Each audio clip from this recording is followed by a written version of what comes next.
Okay, so this is part 3 of dog massage with our beautiful shepherd raven here, specific to hip arthritis. And a lot of this stuff actually would apply to issues at the knee or the stifle joint as well. Stifle joint, what they call for dog. I don't know why. I think it's kind of silly, some of the arbitrary differences that we create with anatomical terminology. It gets very confusing for just confusing's sake.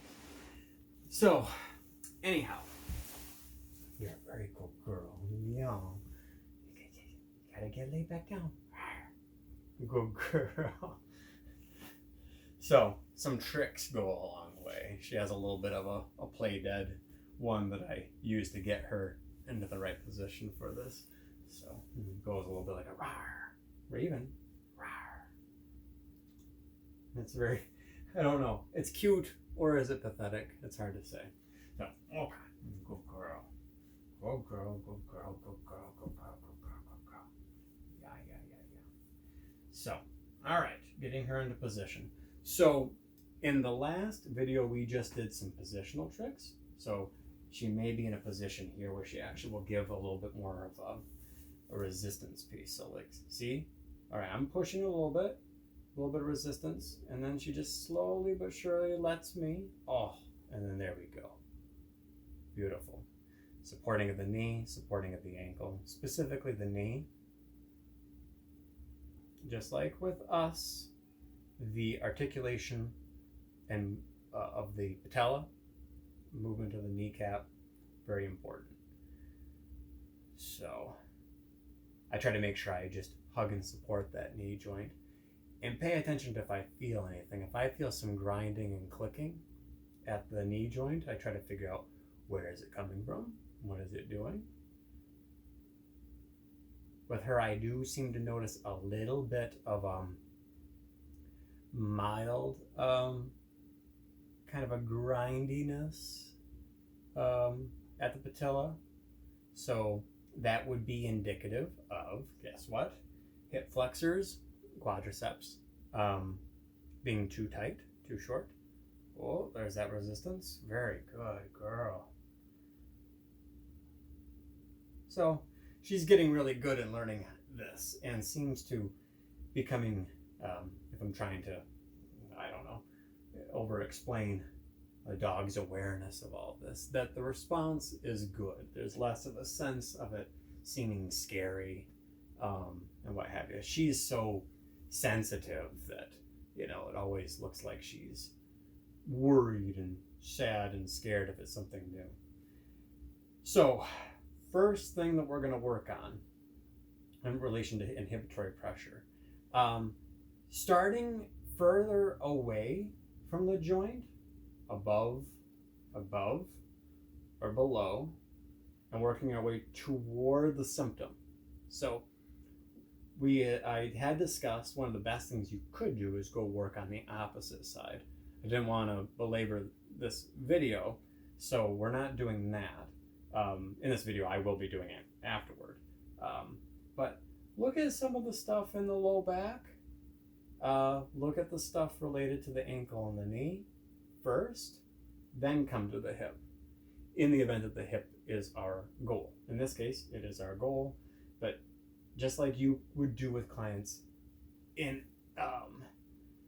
your regular practice, human or animal clients, that's a general formula for assessment and being less overall invasive. It's much safer to work opposing structures. In general, from the massage perspective, work the whole body aside from the focus symptomatic area first, then come to the symptomatic area. You may find a lot of stuff is already adjusted on its own by you addressing the rest of the body's issues and or adaptations to the symptom in question.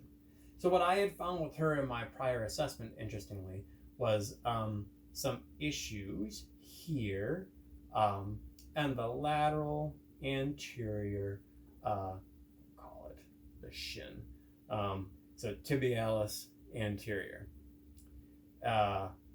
which made sense. So when I found that, I went, okay, there's definitely an adaptation occurring there, as opposed to gastroc. Gastroc has some issues, more lower hamstrings, which again presented and made more sense to me. So I know what I'm on based on, that's what you would check even for an Achilles rupture right there. So gastrocnemius.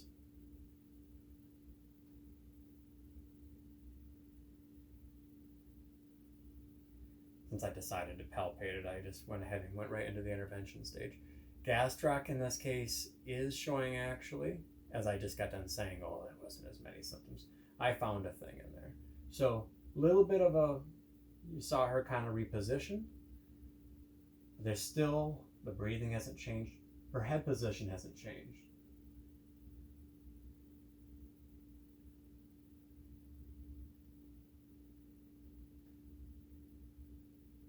So with the anatomy being smaller, and she's a big dog.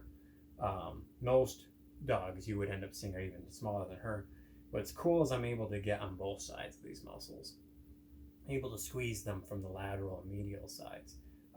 Not much pressure directly into the bone. That's never going to feel as good. That's always going to be more sensitive. You push soft tissue into the bone, hurts. If we can squeeze it and or pull it away from the bone, arguably more, if not just as effective in reducing the tone of the muscle and substantially less sensitive. Plus we're just getting a whole lot more done. I'm getting by region, proximal to distal. I can squeeze proximal gastroc, lateral and medial, get the tone reduced there, and just keep working my way down.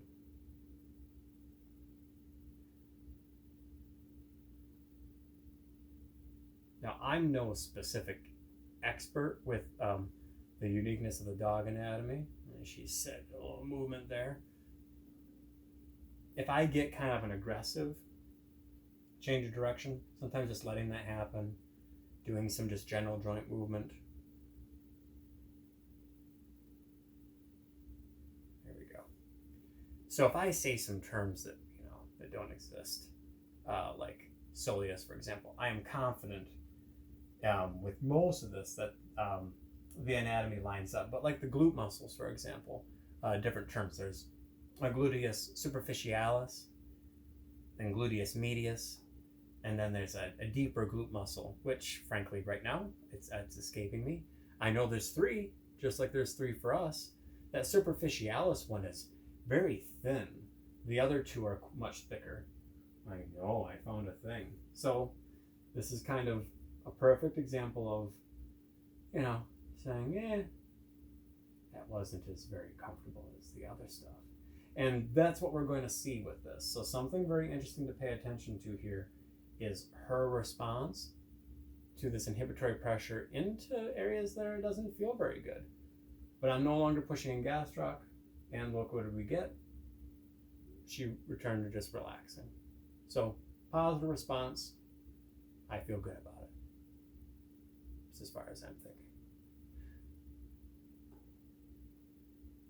So not working on gastroc anymore, thinking tibialis anterior.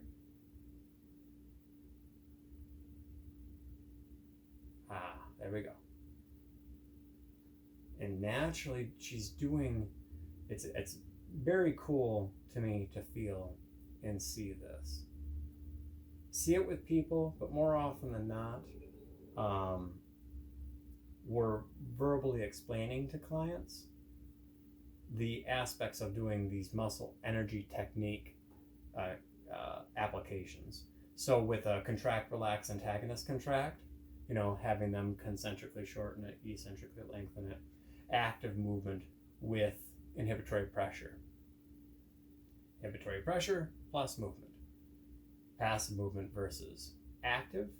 Inhibitory pressure plus active movement is substantially safer because the client in question will naturally not move into a phase where they can hurt themselves.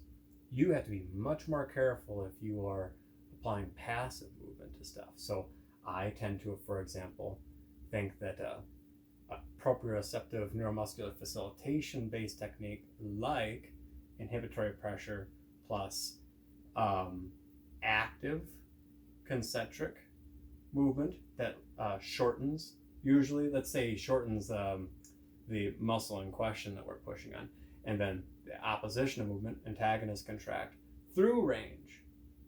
If I push on, let's say, pectoralis major, have a person horizontally adduct and then laterally abduct,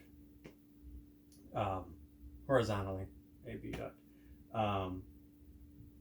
That, to me, is safer than me doing a pin and stretch technique. So, what you're going to see here, I may do some mild passive joint movement, but a lot of what I'm waiting for is I'll apply inhibitory pressure to the structure and then wait and see if she naturally pushes and moves and contracts. Doesn't matter what, any movement, frankly, will create some kind of increased tonicity in the structure.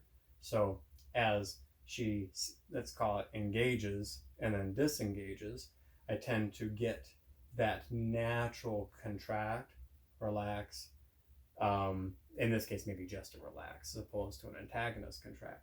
But that really seems to be working good, has always worked well for me. So, it's one of those, it's more just through experience and trial and error than anything else. Like anything, following your intuition, it goes a long way. So now, went to the knee, looked at gastroc, tibialis anterior. Now I've shifted, I have come up to the hip. A little bit of a whine. She's just relaxing and easing into it. The tone of these hip flexors, it was so much worse yesterday. And even now, just responding so much faster. It gives me a lot of hope, hopefully. Hopefully that continues, right? Right now, Tensor fascia lata and Sartorius. A dog's Sartorius, substantial. Tensor fascia lata, substantial. Attach in the exact same way that you'd think, up on the anterior portion of the iliac spine. With Sartorius, sure enough, crosses kind of like in that S-shaped pattern down onto the medial side of the tibia. Tensor fascia lata feeds into the iliotibial band, the IT band, which is that, that big tarp-like connective tissue strap on the lateral side of the leg. Very important with maintaining stability. However, those two up here tend to get just so short. So this is really the key place. This and the distal hamstrings are you're almost always going to find that these two areas are too short. And if you did any two things for all your dogs, it would be inhibitory pressure through the hip flexors and knee flexors. Voila, that's something. That, as well as just the holding the joint in some oppositional movement patterns, taking it out of flexion, taking it out of adduction, meaning taking the structures into extension, and abduction, that goes a long way. If I were going to pick two key areas to apply inhibitory pressure to decrease the muscle tone, it's the hip flexors, specifically TFL Sartorius, some naturally quadriceps, and then the next part's going to be the hamstrings. You may be getting a full on, she's going to sleep and snoring right now. It can be very cool to see how after an animal has become acquainted with the manual therapy and does not respond to it with kind of that fight or flight scare response, how I can up the amount of pressure and intensity, and she, in this case, for her, just as relaxing into the experience. If not seemingly, I'd love to think that she's enjoying it. But that is something that we'll even tend to see with our clients, right? I work with many clients where massage of certain symptomatic regions, much more sensitive in the first few sessions. But then as things progressed, but even if it's just, think from the nervous system's perspective, very general, from the sympathetic versus parasympathetic arousal standpoint, the more trusting and relaxed a person or a creature, creature is, the less sensitive, hypersensitive they will be. The more seemingly responsive their tissues will be to change. Psychosomatic, blah, blah. It's all very profound. So now I've shifted down onto the distal hamstrings, really getting a good squeeze of those. Oh. And just now, the subtle aspect of rotation that I've been taking into this is really grabbing a hold of the anterior and posterior thigh structures.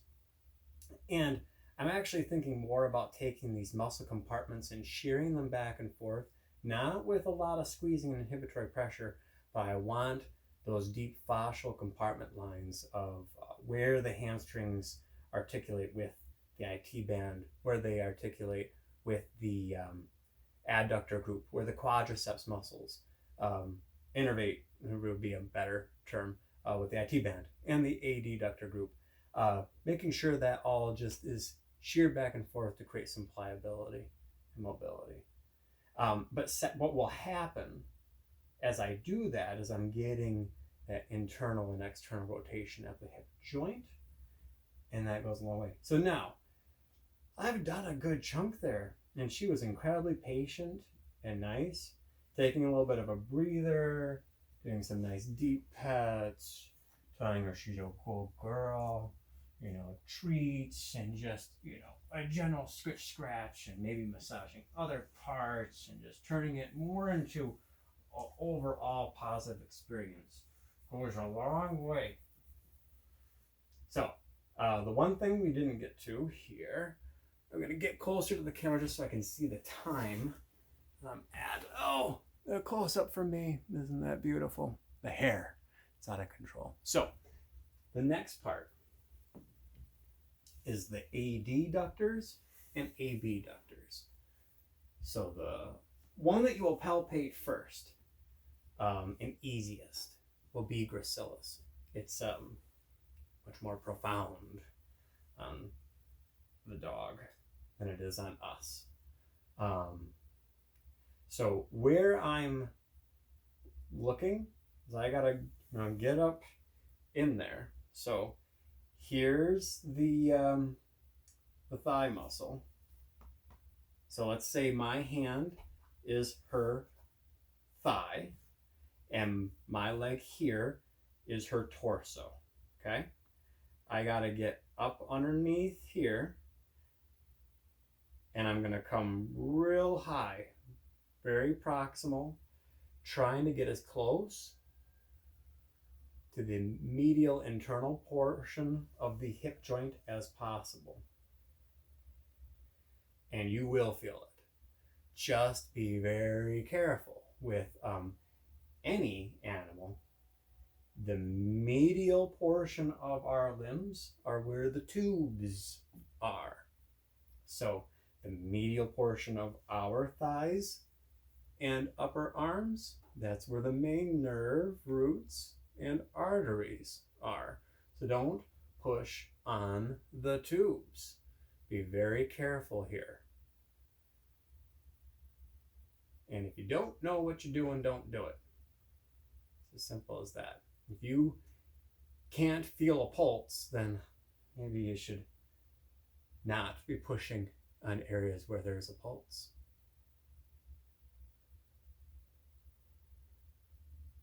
I should say if you can't identify a pulse. But all right. So this is a big one for her. Probably this to me is reading, not versus trigger point terminology stuff. This feels like a very profound trigger point something. Yesterday, when I got my hand on this, oh, good girl. She's just really squeezing into it. And that's a very good contraction.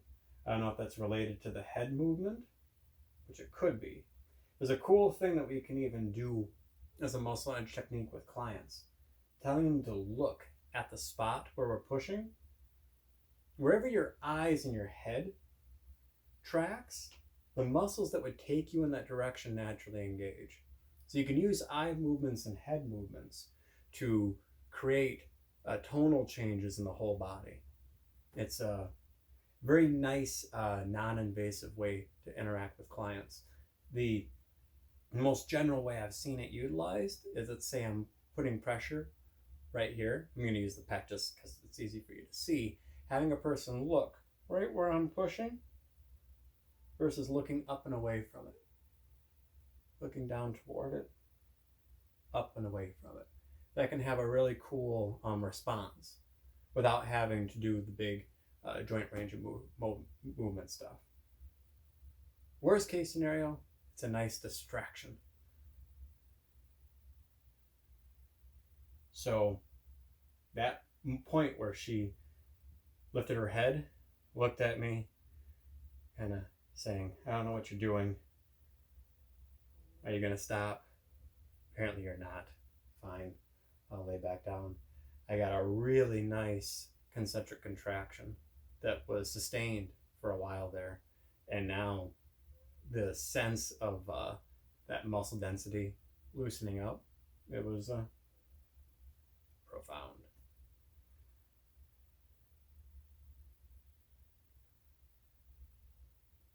That did really, really good. My ability to be able to just take this now, generalized oscillation, we're talking tiny. You do not need to take joints to end ranges in order to do good, have a good effect on the joint structure itself.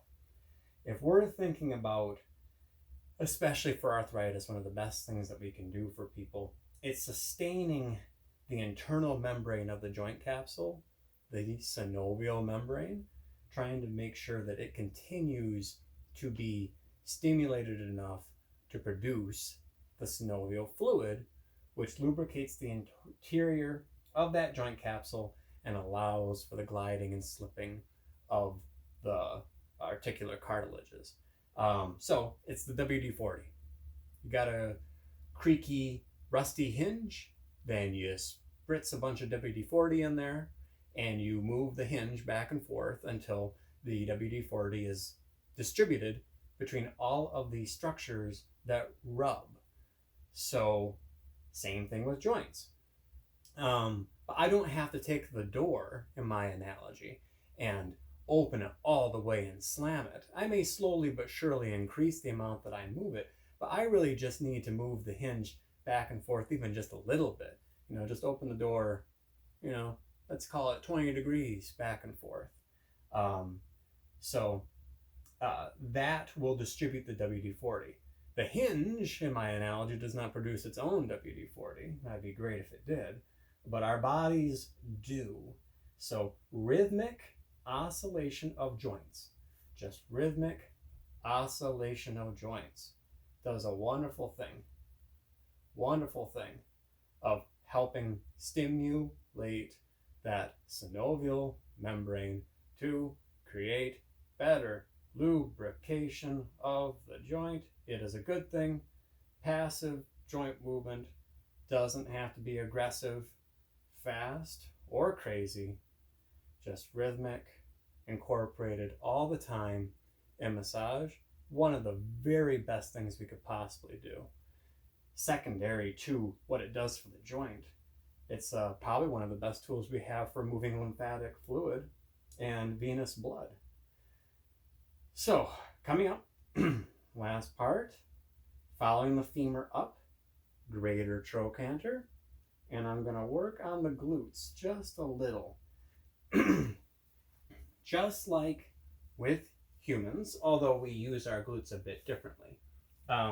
These, I am very certain she just actually needs more strengthening of. So in my exercise regimen with her, particularly using tug, and during tug, I'll get her pulled into a position where she's holding and pulling against me, so activating the extensor groups, and then I'll give some pushes on the sides of her body. I will do a video eventually of all those exercise movements.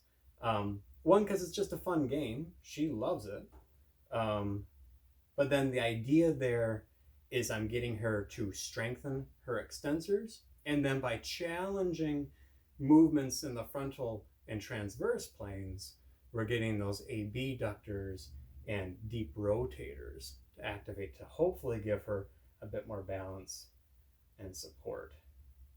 So, just like with a human, you can find that greater trochanter, just work your way around it. Follow the line of the femur, and then a nice horseshoe around that. All those structures. You're either going to be on the proximal hamstrings and the glutes, and you're going to end up back over on TFL. So all of that for them and for us is really good. Just find that greater trochanter and work everything around it. That one's got.